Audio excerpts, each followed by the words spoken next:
This is Don't Panic, episode number 5, recorded July 16th, 2013, on missing cameras, blocked users, and crashed Hangouts. That's right, this is Don't Panic, the ultimate show on the internet for things about technology. I'm Shaun Jennings. I'm Colby Rabideau. I'm Dan Miller. One day we're going to get that down pat. Sorry. We're much better than we usually are. I'll give us credit. And I am not coming from a remote bunker. Right before the show started, my computer imploded, so I'm broadcasting from my iPhone for this show. Because we're all about technology here. We want to thank everyone out there for joining us. As usual, we do the show live at about 11 p.m., though we're a little late today, every Tuesday. You can watch live at our new URL, don'tpanic.io, and it's don'tpanic.io/live. Is that correct? /live.html. .html. Because again, we're into the tech stuff. You know, yeah, that hypertext is really important with the markup and the language and everything. The whole, all 4 letters, you got to have them. Don't do HTML, it won't work. So please listen live there and comment as well. Today's show is a slightly different approach. Last week we went more tech. This week we're going to go...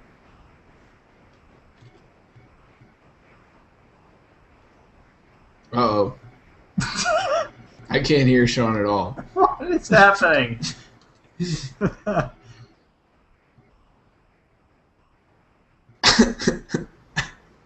Oh, God. I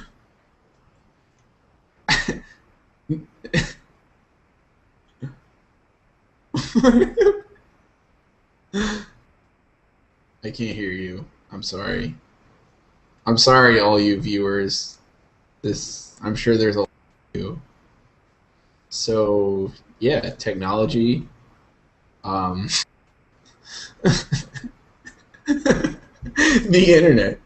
This is particularly hilarious because we just finished talking about how Shaun was going to drive this episode because Dan and I were completely unprepared.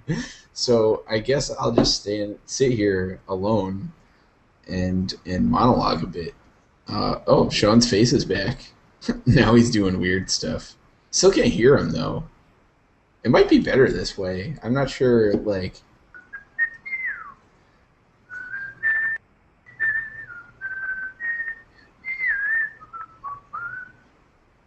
What? So, apparently, Dan muted Shaun or blocked him or something, and now he's stuck. I don't understand. Alright, so now it's actually just me, Shaun. I can't hear you.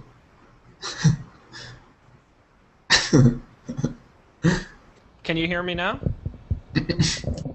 Shaun's back! Yay! Well, oh my god, I'm hearing myself in my ear. Oh my god, that's really annoying. Yeah, this is. I don't think this is gonna work permanently. Apparently, Dan muted me and then blocked me and then kicked himself out. I have to talk slowly because I'm hearing myself in my ear. Okay, I'm taking that out. Yeah, so apparently, I'm actually doing the audio on the other channel, but I can't. Even if I call out and call back in on the phone, I'm still muted. I think Dan went right. Tried to sabotage the podcast.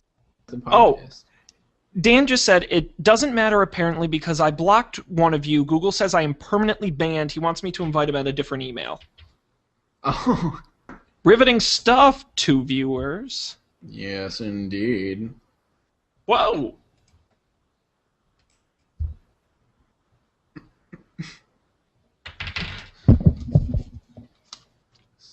This is a whole new perspective on Shaun Jennings. Good news. The camera on my actual camera is working again. And I don't hear myself in my ears, so I don't sound like an idiot. So, Dan! Thank goodness. Way to ruin everything, Dan. What did you do? It's a long story, but basically I had the live stream open in the background, and I thought that Shaun's other account was doing some crazy stuff. And so I tried to mute it, but it didn't work. So then I pressed the one to the right of it, which is ignore, and then it popped up as dialog box, and I clicked OK without reading it, which blocked him, which then kicked me out of the chat because I can't be in something with a blocked person, which then prevented me from rejoining because it's not the same as blocking someone on Google+. It's specific to each session, so I couldn't unblock him because I couldn't rejoin, but I couldn't rejoin because I was still blocked. I banned myself from the show. Well, that was fascinating. Good job, Dan. Thanks. I hope I didn't totally ruin everything. I see you have a sweet setup now, though, Shaun. This is one of the other angles. We'll go with this one. Nice. Well, I'll get it working for next week. Do you think we should start doing the show, or should we just keep goofing around? I mean, it's up to you guys. I don't want to make the decisions for the group. I mean, I can keep like spouting buzzwords, like. And I can keep. Is that what you have been doing? Yeah, I was just talking. I was literally just sitting here either saying profanity because I knew no one could hear me, or just shouting Dan at the top of my lungs. Dan!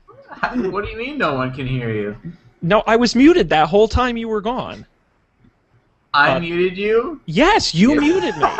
And because you left, no one could unmute me. So I actually had to hang up on the phone because that's where you muted me on that version. Yeah. You literally left me and Colby by himself, and me just doing whatever on the video.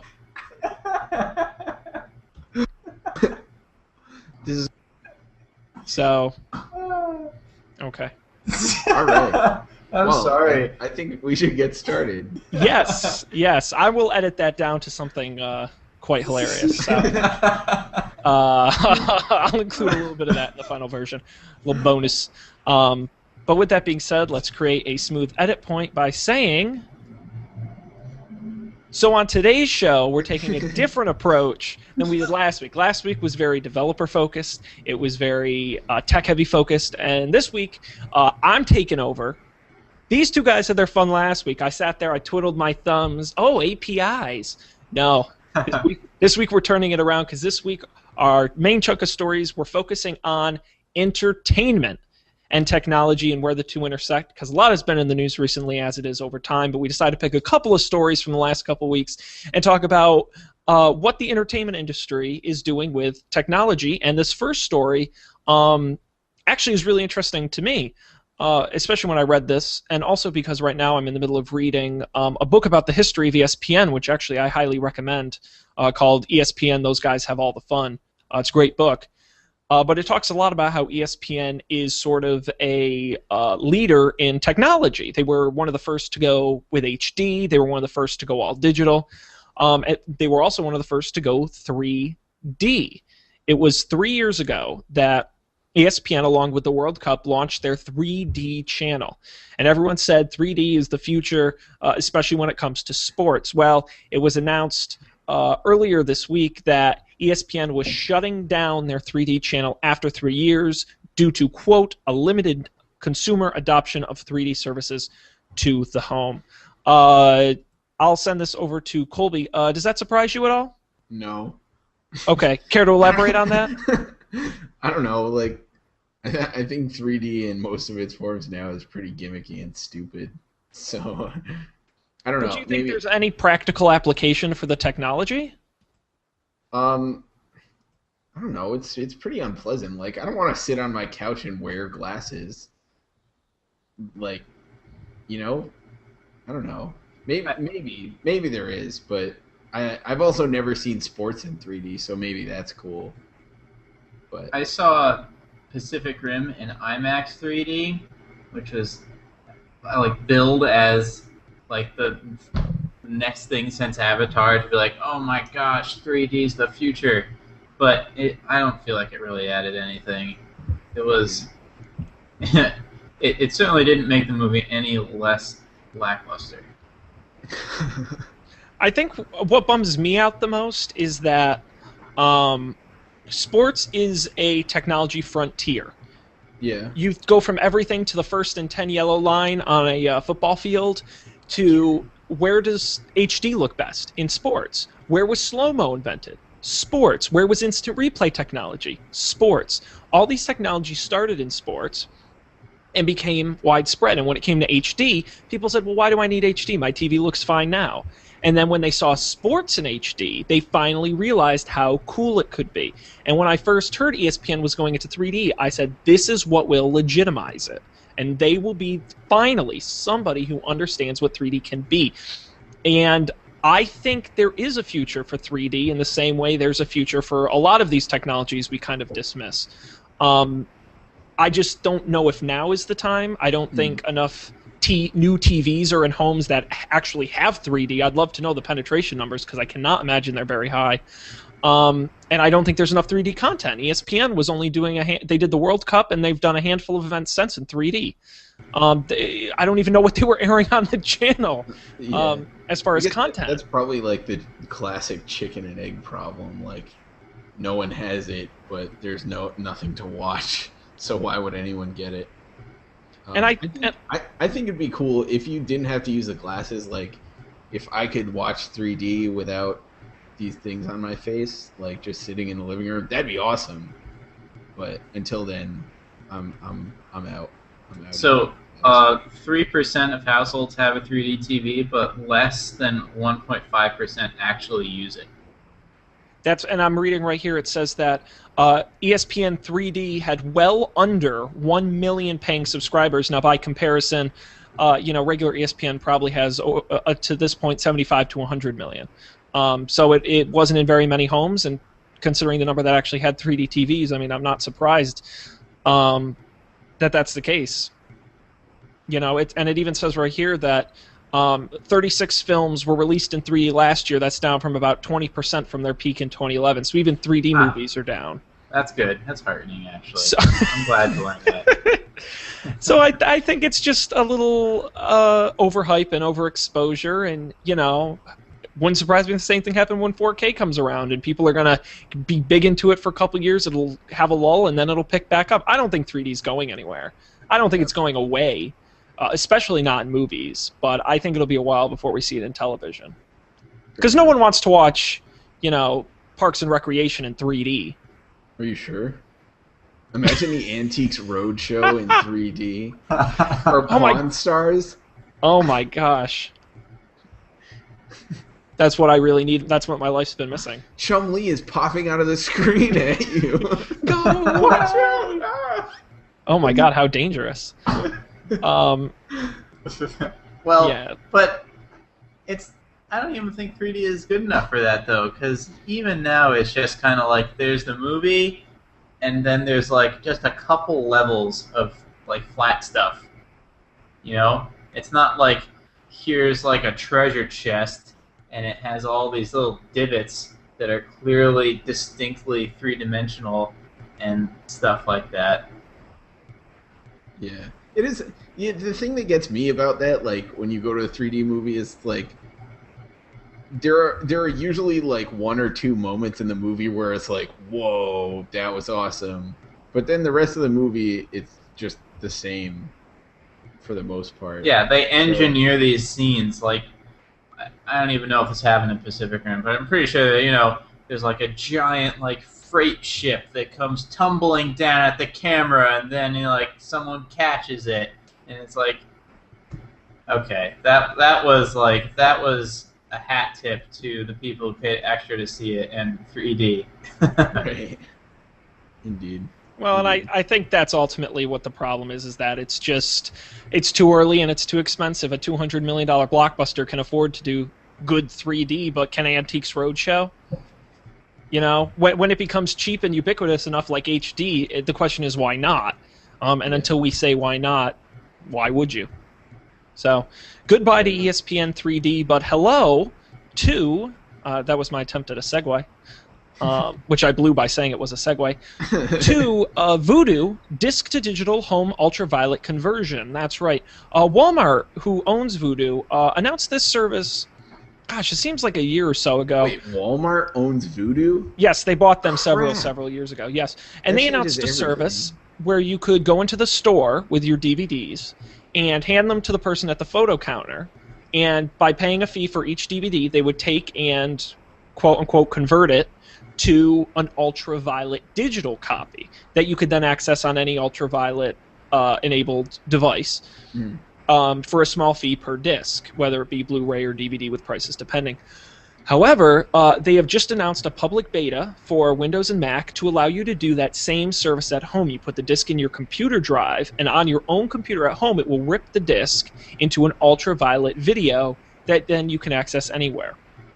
The rates for this come down to a Blu-ray costs $2, a standard definition DVD costs $2, and a high definition DVD costs $5. What? How does that make any sense? Is that the HD DVD, like the short-lived HD DVD, or like? No. It's just they can upload the DVD in 2 quality levels. Oh, so they up-convert it. Okay, so it says here, going from a DVD to a standard definition copy will run you $2, while upgrading to HD is $5. Blu-ray to HD is also $2. I see. So I wonder if they're upsampling it, or if it's like iTunes Match, and you import your songs, and they just give you the highest quality. Like I wonder. So, like, if I take my very rare movie Battlestar Galactica: The Plan on DVD, stick it in this thing, and say I want it in HD, even though I don't have it in HD. Do I upload that, and does it convert it on their servers, or do they just say, here you go, here's the pre-converted one that we've had in the warehouse? That's what it sounds like to me. I mean, why would they upload it? In this article, it does not specifically say. So yeah, I don't want to jump to conclusions, but I agree. I think uploading it wouldn't make any sense. Either way, though, that's awesome. I'm all for that. So you're in favor. What are your? So you're in favor. Yeah, I mean, the price is totally reasonable. I think like $2, like that's fine. And then like I wish this had happened a week ago when I still had time to like copy all the movies I have at home, and am not gonna take with me when I move to California tomorrow. So I don't know, man. I don't know. That's cool though. Yeah, I mean, I think being in the home is just the big advantage here in this announcement. I mean, I would never take a stack of DVDs into a Walmart and hand them to the lady at the photo counter. You know? What things can Voodoo play on? Voodoo, well, it uses the ultraviolet technology, which means it plays on more than just Voodoo. But could I stream all the movies that I have converted from Voodoo to my devices? Yes. Well, I know. Awesome. iOS, Android, PCs.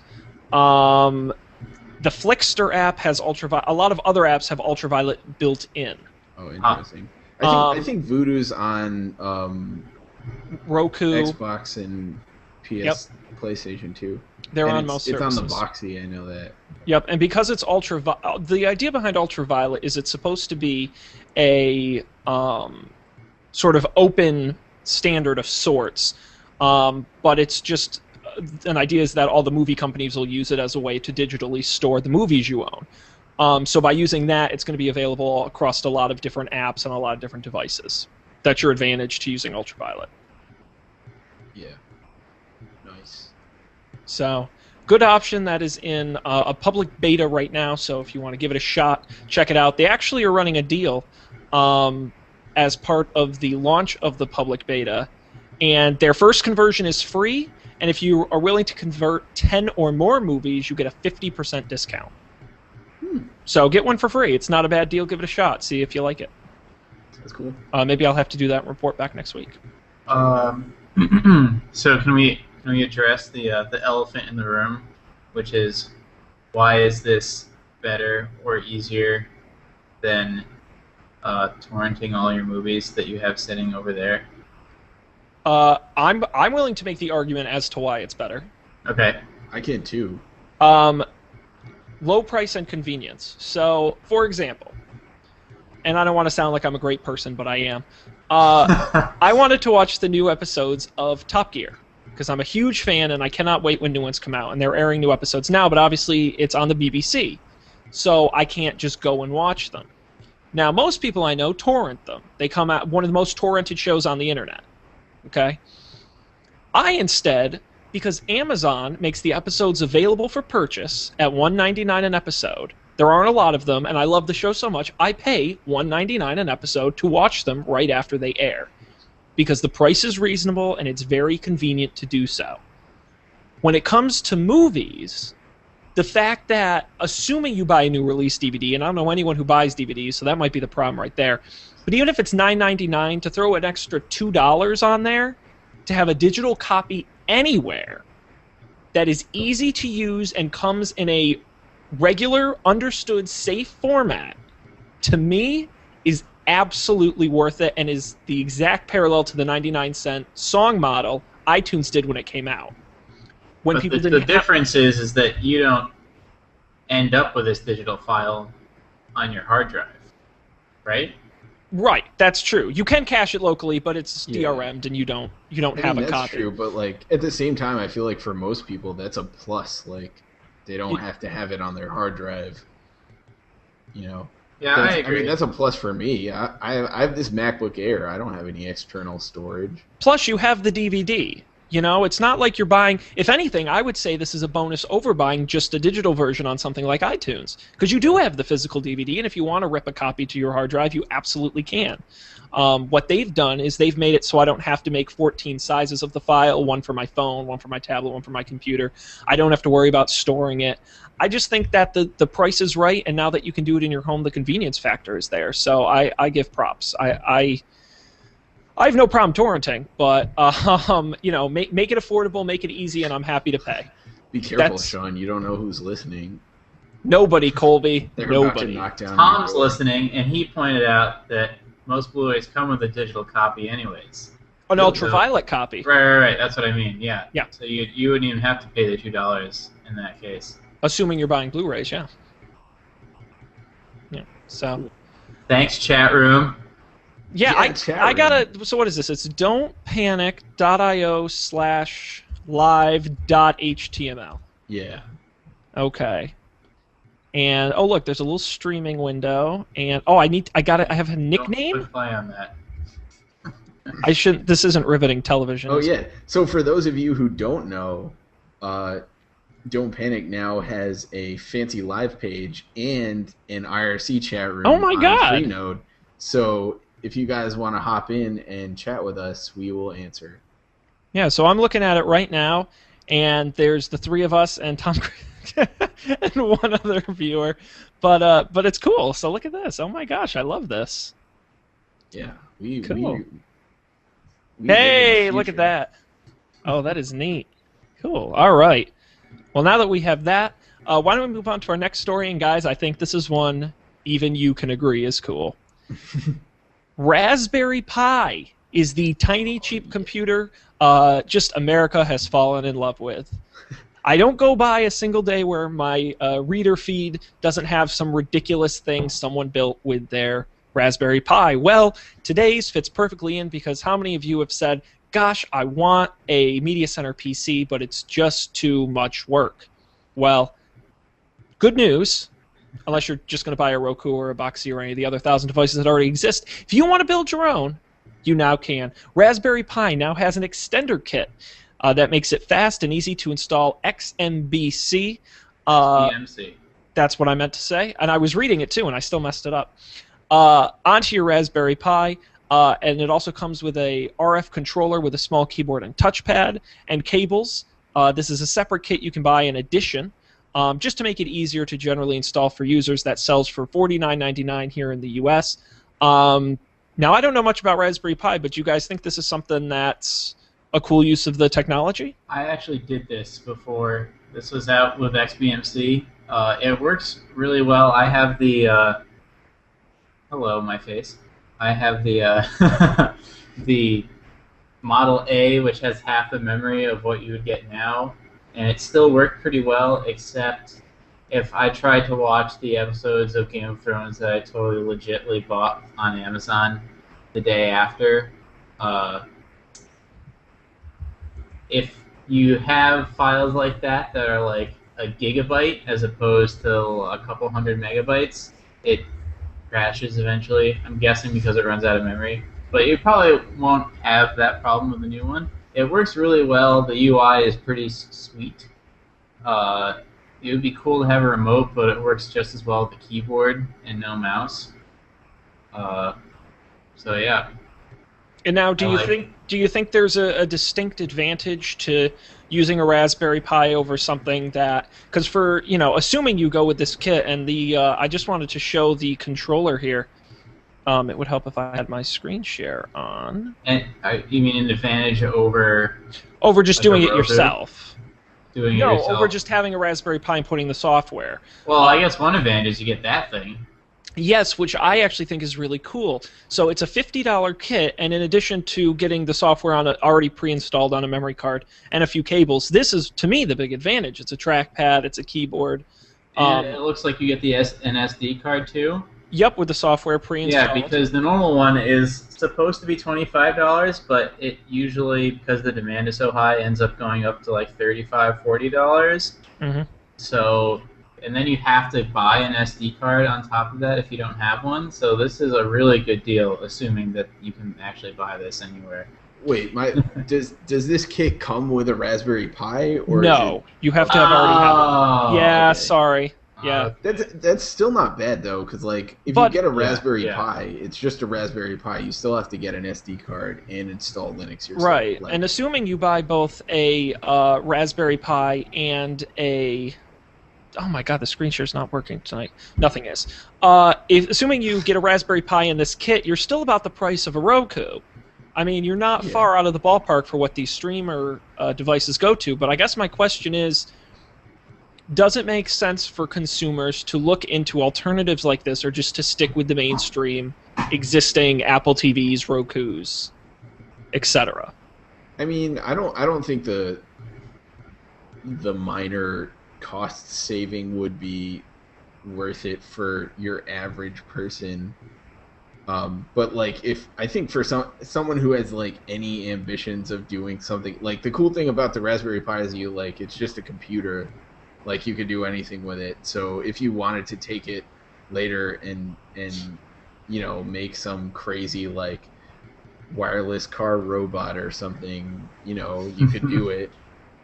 So I guess there's that, like if you're any sort of hacker or maker,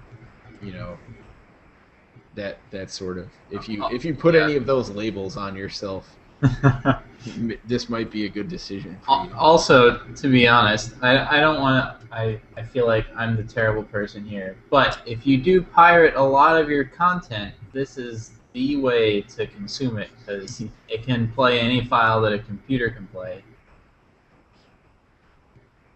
Yeah, there are a lot of advantages to working on a more open system. Yeah, and you can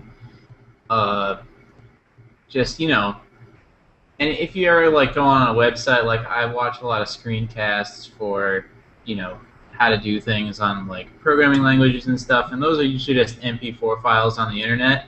They're not YouTube, they're not, Netflix. Mm-hmm. So with that, you can just pull it down and play it right on your TV and not have to plug your laptop in and go through all that effort. So that's pretty cool. All right, so that is the XBMC Raspberry Pi kit. Actually, I have a quick question. Jump in. Does XBMC support any of the streaming services, or is it just like can I Netflix on XBMC? No, because DRM.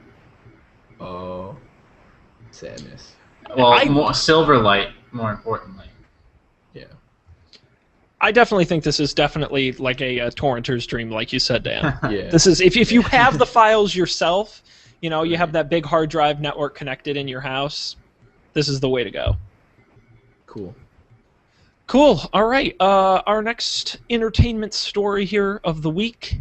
There was a bit of a, I don't want to say a kerfuffle, but there was a bit of a question when Netflix decided, when they came out with Arrested Development and before that House of Cards, that they were going to release every episode of the season at once, rather than the traditional TV model of doing one a week.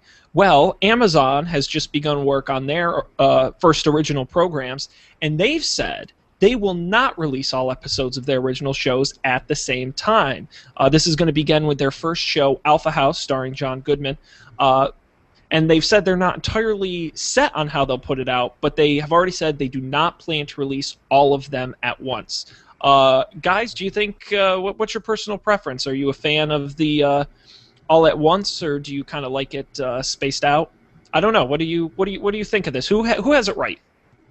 I'm a fan of having choice. So if I have the time to watch 2 or 3 or 10 episodes in a night, I would like to do that. I will say that most of the time I don't, though. So and if you're watching these with people like your family or your friends, chances are that you won't be able to maintain their collective attention for more than a couple anyways. So I think it ends up, falling out to the stretch out model. But, it's nice to have the choice. It's nice to be able to watch 2 a night, oh man, we really have to see the next episode now. You can just do it, which is really cool. Yeah, I like that too. I like options. Because, we know what's going to happen is with this whatever this Amazon thing is, if I do want to watch it, I'm just going to wait until they're all out.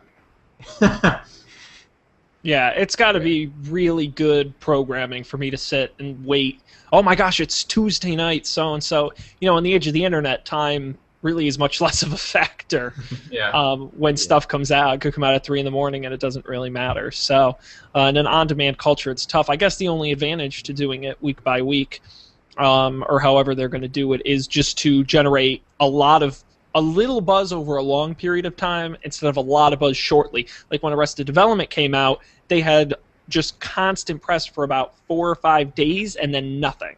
Whereas a traditional TV show, or hypothetically this, assuming it's good enough to get attention each week, would get news stories every single week for several months. And I guess that's the advantage to doing it that way. Netflix, I guess, just doesn't care.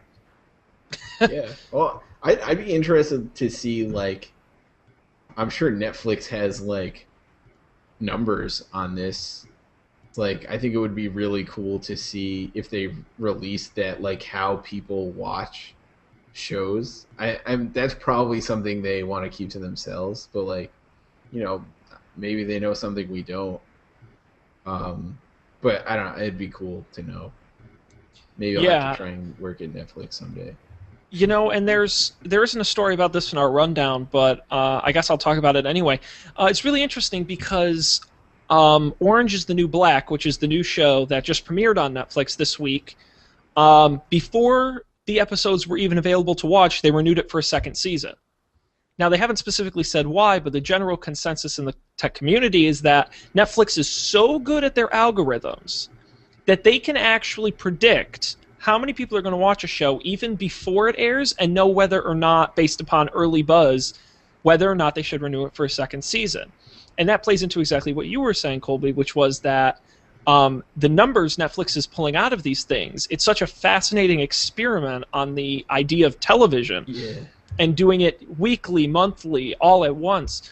And they're collecting so many points of data that they are able to predict these things. And, for example, Hemlock Grove, another Netflix original, got a second season. The first season, critic-wise, was panned, but insiders have said that it didn't get a lot of viewership, but it got such a specific, narrow viewership they can sink their teeth into that they were willing to give it a second season, even though 1 million people weren't watching it. It was still a dedicated enough group that they were willing to give it a second season. I mean, that's really cool, though. I mean, for them, if you think about it, though, that number of people who will come back and watch it, that translates to, an exact dollar value for them. But does it, because would those people otherwise not be signed up for Netflix? I mean, I'm sure they've considered something like that, but I feel like that's the idea behind having this original programming, right? To get to give some people new subscribers to stick around. Is it new subscribe? I mean, I think it's both. I feel like if you're paying for Netflix, you're unlikely to stop.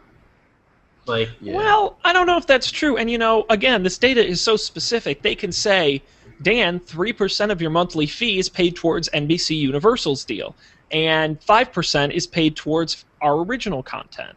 I mean, they can narrow it down so much that they can say, okay, Dan watches 70% of what he watches is Netflix original content.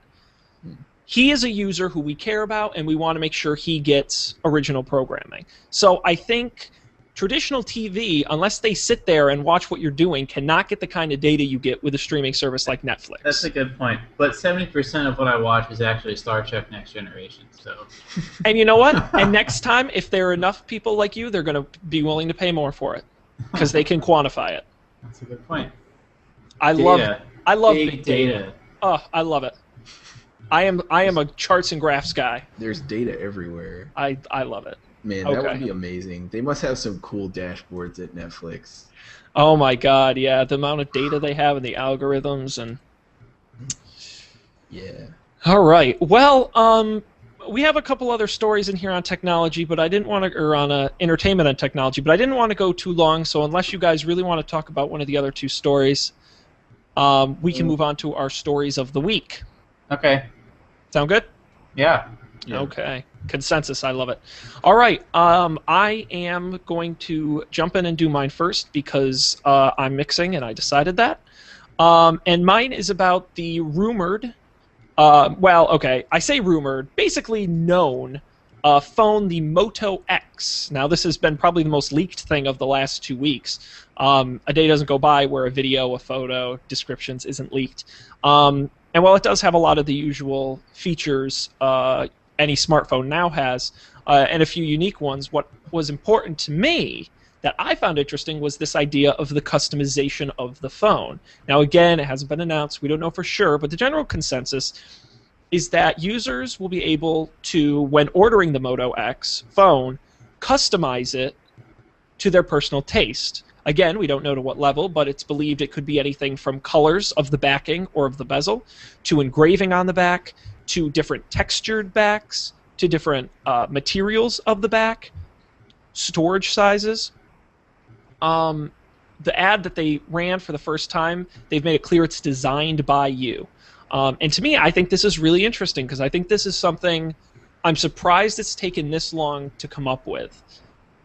This idea that you can customize your phone, because we've had, mail order computers for how long? The computer I'm using now, I built. I picked what I wanted in it, I picked what color I wanted on it, and they sent it to me.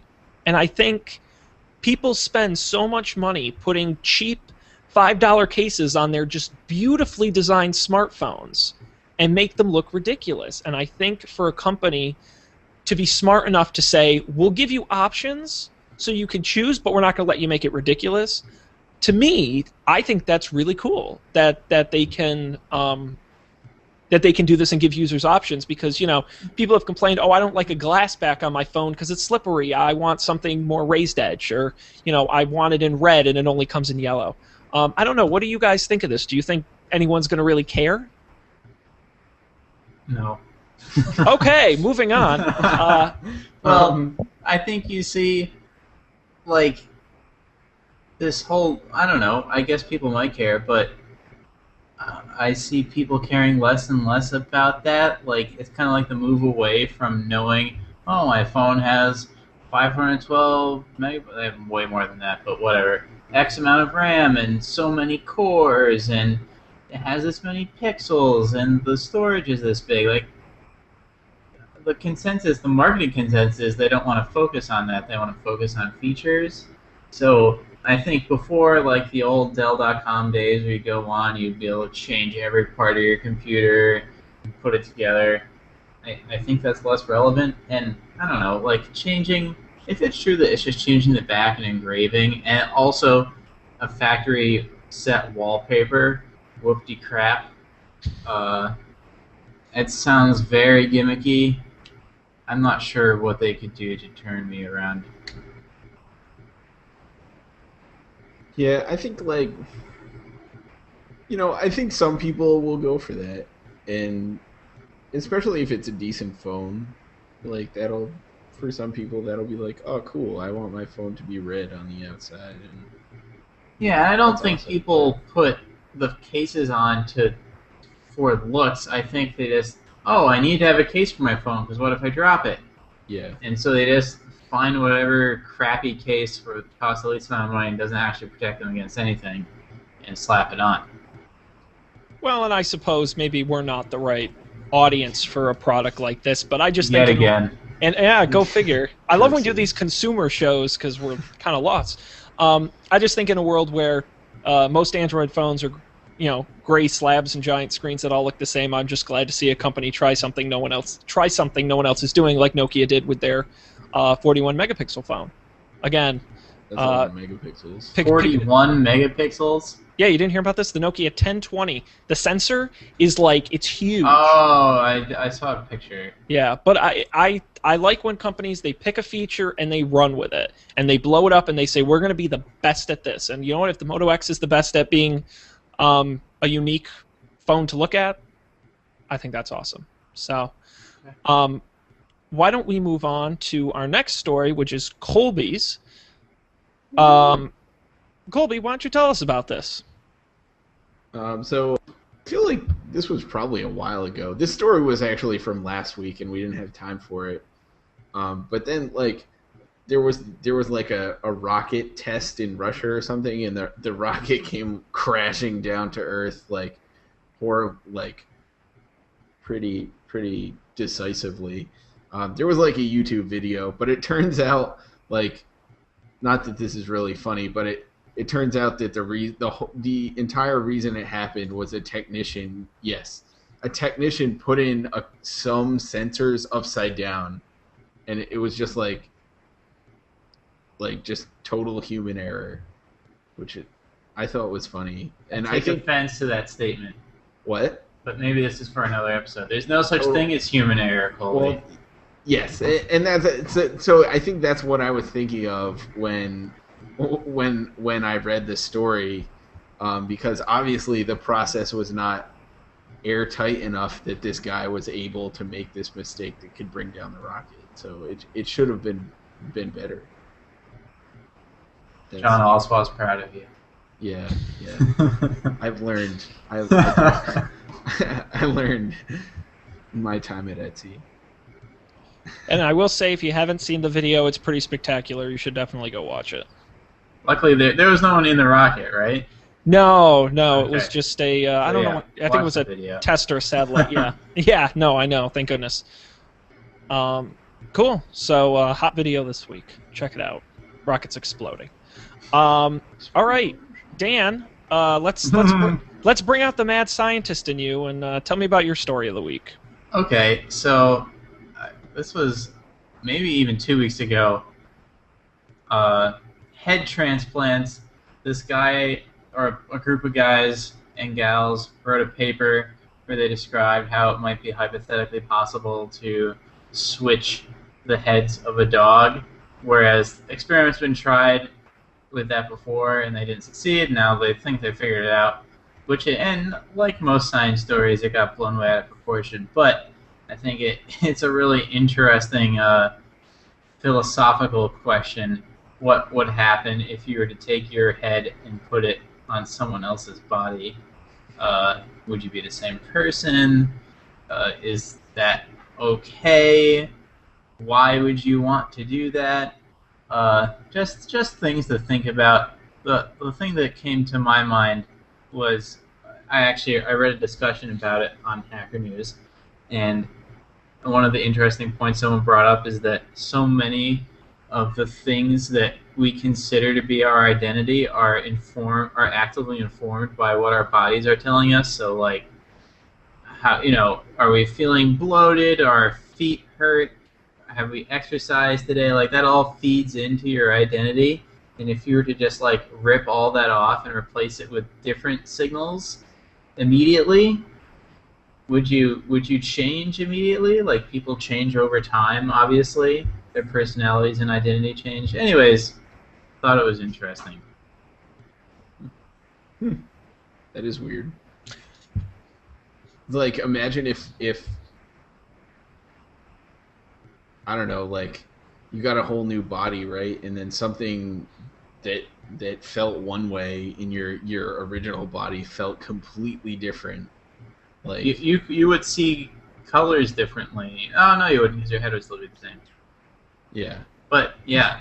An interesting thing that I did learn while researching this, though, is that they have done larynx transplants, which is basically where your voice box is and your vocal cords. Yeah. And you retain your same voice with someone else's vocal cords because it's like your voice is like developed subconsciously and is a factor of how your brain controls the individual muscles that you don't think about in your throat. So any compatible set of muscles will produce the same voice. Fascinating. Yes. Fun fact, fun fact. Use that at your next cocktail party. Tell your friends. Dan will not steal your head. Okay. With that being said, let's move on to our picks of the week. That's right, each week the three of us think about what we've been up to and what we've been using, and we pick out something so awesome we want to share it with the world. And this week we're going to go in order, and we're going to start with Colby, then go with myself, and end with Dan. So Colby, tell us about Brewster. All right, so if you've watched any of the other picks of the week, you guys probably know that I'm really into stuff that like aggregates data from like different social networks and things into one canonical reference of stuff. So Brewster basically does that for your address book. So you hook in your Facebook and your LinkedIn and your Twitter, and you can give it like access. You have to download like a certificate, which is weird, but you can give it access to your contacts book, to the contacts app on your iPhone, and it downloads. It takes all this data that you have in the contacts app and in your Gmail and on Facebook, and it squishes it all together, so you get these like nice, like rich, unified contacts cards for people without having to do any work, and it's awesome. So I've been enjoying it, and it's very like once you integrate it with your contacts app, like all that stuff gets put into your contacts app. So you have the autocomplete on your iPhone, and it's nearly seamless. You almost never have to open their app, which I don't know if that's good for them or not, but it works for me. It's great. So give it a shot if you I don't know if you're cool with sharing your friends' information with a third-party company. Cool, awesome, yeah. I've been looking for a way to better do my contacts. They're a disaster, so. Yeah, man. Hopefully this. I once went on my old Android phone in HTC Sense. I actually went through and manually added every single person's Facebook profile to their contact, and then they all got erased when I switched to the iPhone. So. Maybe I'll give this a shot. As long as they make it easy, that's awesome. So that is Brewster.com. When I saw that, I thought it was like some kind of beer thing, but yeah, I'm not sure. I don't understand the name choice. Maybe there's something I'm missing. Maybe they were drunk when they came up with it. Who knows? Yeah, maybe it's some sort of inside reference. All right. Well, for my pick this week, how many times has this happened to you? That's how I do every pick. How many times has this happened to you? You're sitting there and you say, gosh, I have this AVI file, but I need it to be an MP4 file. But also, I need to download a YouTube video and then convert it to an MP3. But I also need to take and upload this MP4 into Flash and upload it to YouTube. Now, I probably named off about 20 different pieces of software, right? Right. Wrong. Damn. Again, Colby, wrong.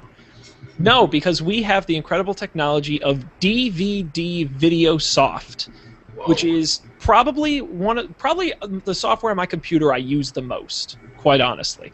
It is freeware that anyone can download, and it is over 50 apps included in this one bundle. Now, you can download each individually or all together in one big pack. I recommend the big pack because you never know when you'll need them. But, for example, when I'm converting this show into the MP3 version, I use this software because they have a MP4 to MP3 converter. They have a YouTube to MP3 converter if I have to download a song off of YouTube, a YouTube download.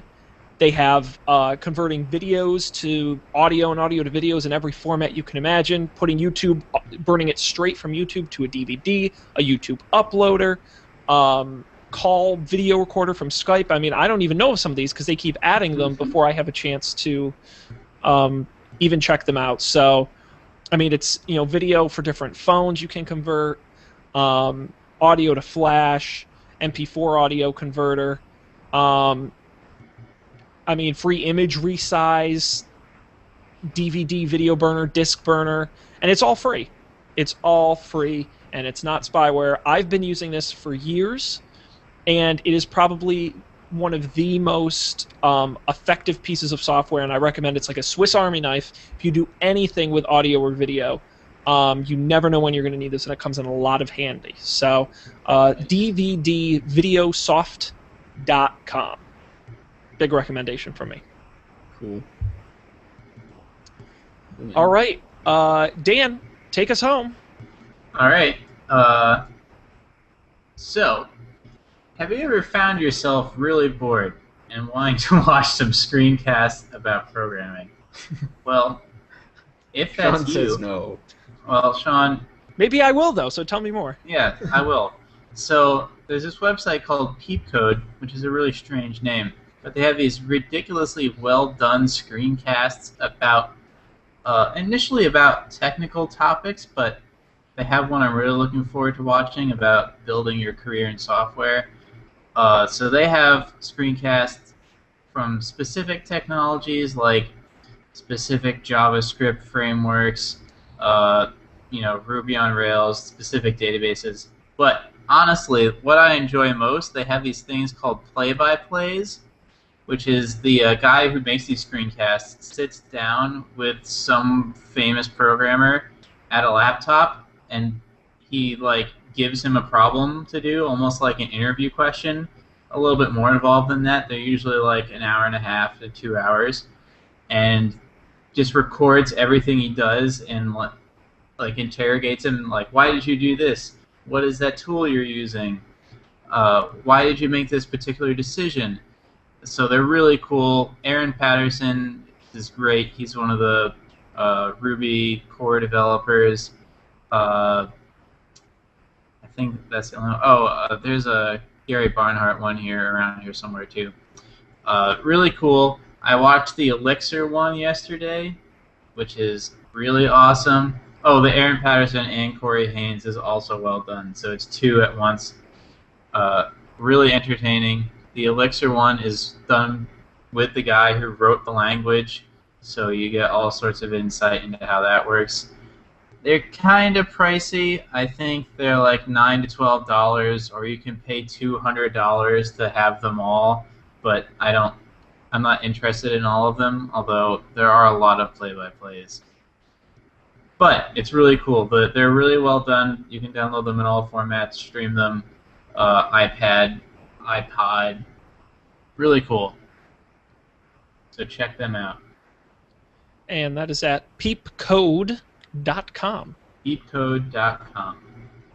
That's awesome. I love a well-done screencast. So, and if it's on a subject you care about, that's outstanding. Cool. Very good. Good picks. Check them out. Well, that unless either of you have something you specifically want to bring up or plug. We already plugged the new live page. Yes. Oh yeah, we did. And I'll plug the new domain. Yes, the real actual page, which is don'tpanic.io, and there you will find archived the audio and video of all of our podcasts, usually posted 2 to 3 days after they air live because I work for a living.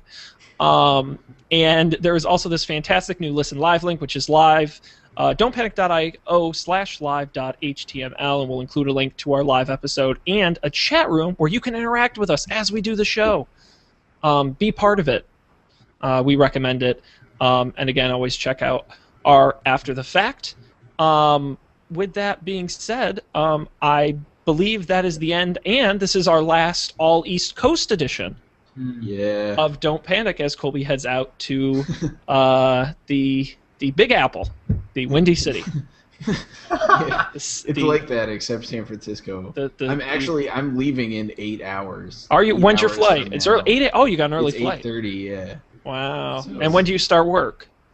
Not till the 9. July 29th. So you have some time out there to get settled. You got to get in your place. Yeah, I have to find a place. I don't have a place. And then get into it. Yes. Outstanding. Well, we'll all be rooting for Colby, and next week we'll hopefully see you from the West Coast. We'll see. Indeed. See what happens. Outstanding. All right. Well, on behalf of myself, Dan, and Colby, we thank all of you for watching. This has been another fantastic episode of Don't Panic. Again, Tuesdays, 11 p.m. Watch us live. Otherwise, after the fact at don'tpanic.io. But until next week, as we always end the show, I remind you to don't panic and have a good night. Signing off.